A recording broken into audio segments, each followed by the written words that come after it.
the AFC, Ravens, Chiefs, and Bills. That's the conversation. Who's going to join the fourth chair? Is it as simple as that, Troy, do you think?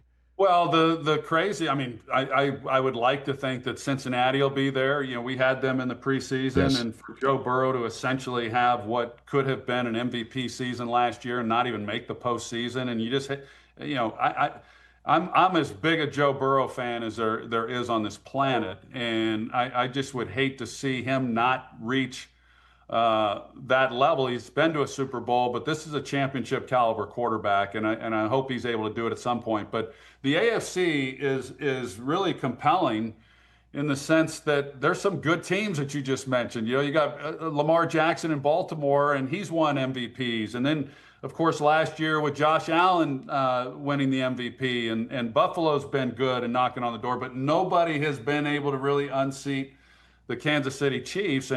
And with that, there's a story being written. And ultimately, I do believe the quarterbacks are judged on championships. And we've got some really great players at that position in that conference that just cannot get over the hurdle of Patrick Mahomes. So I'm as anxious as anyone to see if Kansas City can keep that run going.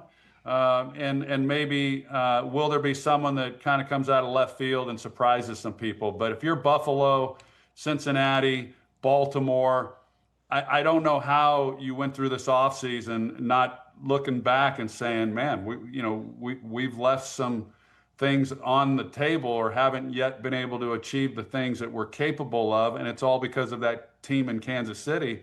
And what have they done this offseason in order to get themselves over the top? Nah, the Chiefs, the first team to win back-to-back to make it to the Super Bowl for a three-peat.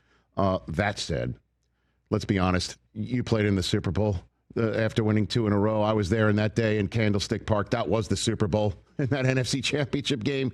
Yeah. With all due respect to the San Diego Superchargers, you won it again the year after you lost in that NFC Championship game. Do you think Mahomes is sitting around pissed? He just doesn't say it, doesn't want to talk about it, doesn't want to wear it. Do you think he's sitting around pissed about whatever that story is being written right now?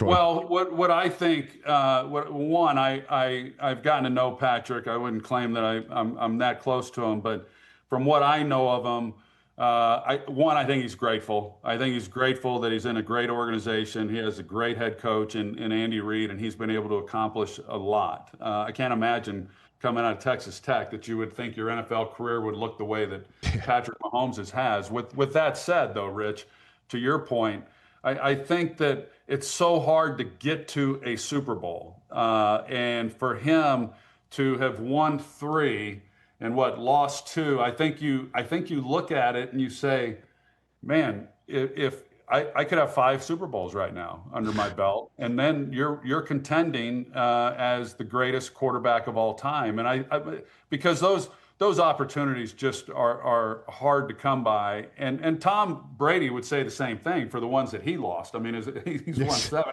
won 10. So, but you got to take advantage of those opportunities when they present themselves. So my guess is that's the thing that it probably gnaws on him pretty good, that he's lost a couple. Fortunately for me, I didn't lose one, but I can't imagine what that feeling might be if you had.